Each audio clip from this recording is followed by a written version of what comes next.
혹시 이런 생각해 보셨나요? 우리가 신에 대해 당연하게 여겼던 많은 것들이 사실은 아주 오래된 오해에서 비롯된 거라면 어떨까요? 오늘 자료 분석에서는 분노하는 심판관이라는 낡은 신의 이미지를 완전히 깨부수고 우주를 바라보는 새로운 관점을 열어보려고 합니다.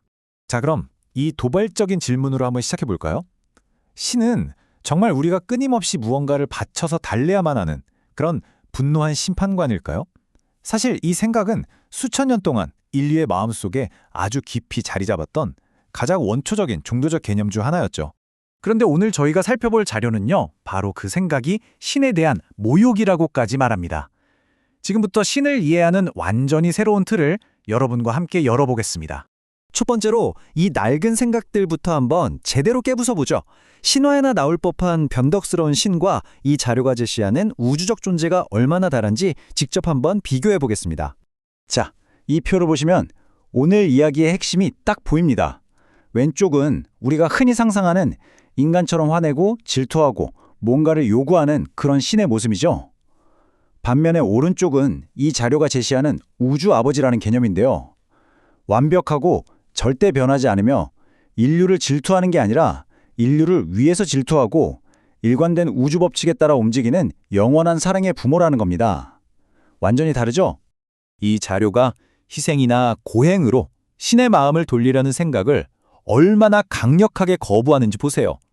야만적이다, 유치하다, 심지어 신에 대한 모욕이다 라고까지 정말 강하게 선을 긋고 있습니다.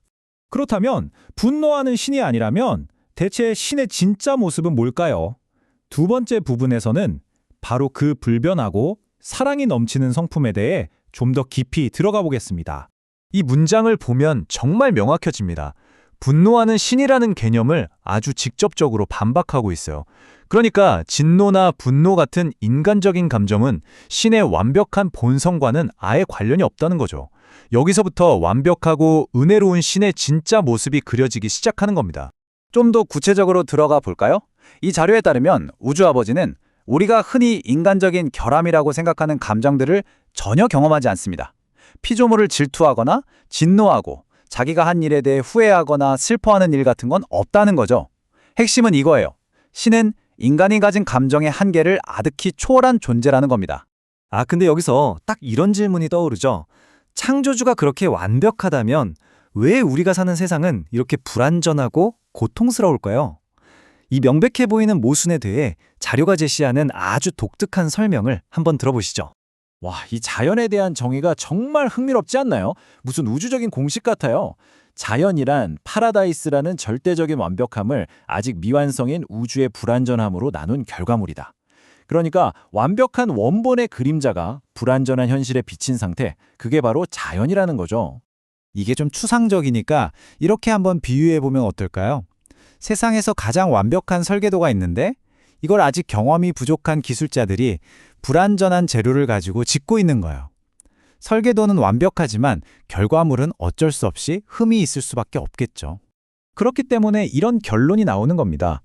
자연이 완벽한 신의 불완전한 반영일 뿐이라면 우리가 겪는 폭풍이나 지진 같은 자연현상 역시 신이 직접 일으키는 게 아니라는 거죠. 그래서 이 자료는 아주 단호하게 말합니다. 자연은 신이 아니며 당연히 숭배의 대상도 아니라고요. 그렇다면 신이 직접 개입하는 게 아니라면 이 세상은 대체 어떻게 돌아가는 걸까요? 자, 이제 시야를 좀 더 넓혀서 우주의 거대한 계획, 바로 신의 섭리라고 불리는 것을 들여다볼 시간입니다. 아마 우리가 알던 섭리의 의미가 완전히 바뀔 겁니다. 섭리에 대해서도 두 가지 관점을 비교해 보죠. 우리가 흔히 생각하는 섭리는 왼쪽 같은 거죠. 신이 갑자기 변덕스럽게 세상 일에 끼어들어서 누군가에게는 행운을, 누군가에게는 불운을 주는 것. 하지만 이 자료가 말하는 진짜 섭리는 완전히 다릅니다. 변덕스러운 기적이 아니라 보이지 않는 천상의 존재들이 서로 협력하면서 우주 전체를 점진적으로 진화시켜 나가는 거대하고 일관된 계획이라는 거죠.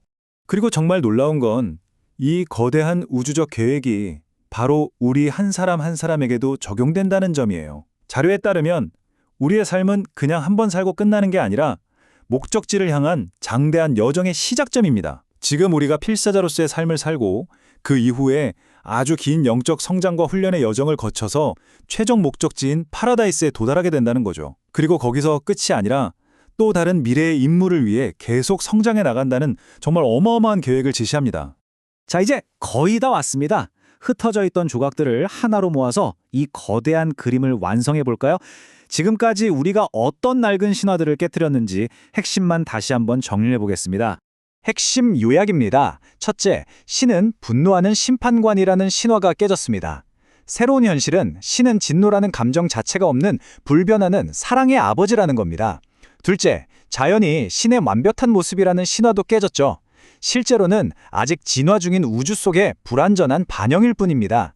마지막으로 희생을 바쳐야 신의 호의를 얻는다는 신화 대신 우주 전체가 사랑에 기반한 점진적 진화라는 계획 아래 움직인다는 새로운 현실을 마주하게 됩니다. 이제 마지막으로 이 질문을 여러분께 한번 던져보고 싶습니다. 만약 이 우주가 이미 다 만들어진 완성품이 아니라 지금 이 순간에도 계속해서 진행 중인 거대하고 점진적인 계획의 일부라면 우리가 이 세상에서 마주하는 수많은 불완전함과 고통을 바라보는 우리의 시각은 과연 어떻게 달라질 수 있을까요? 한번 깊이 생각해 볼 만한 질문인 것 같습니다.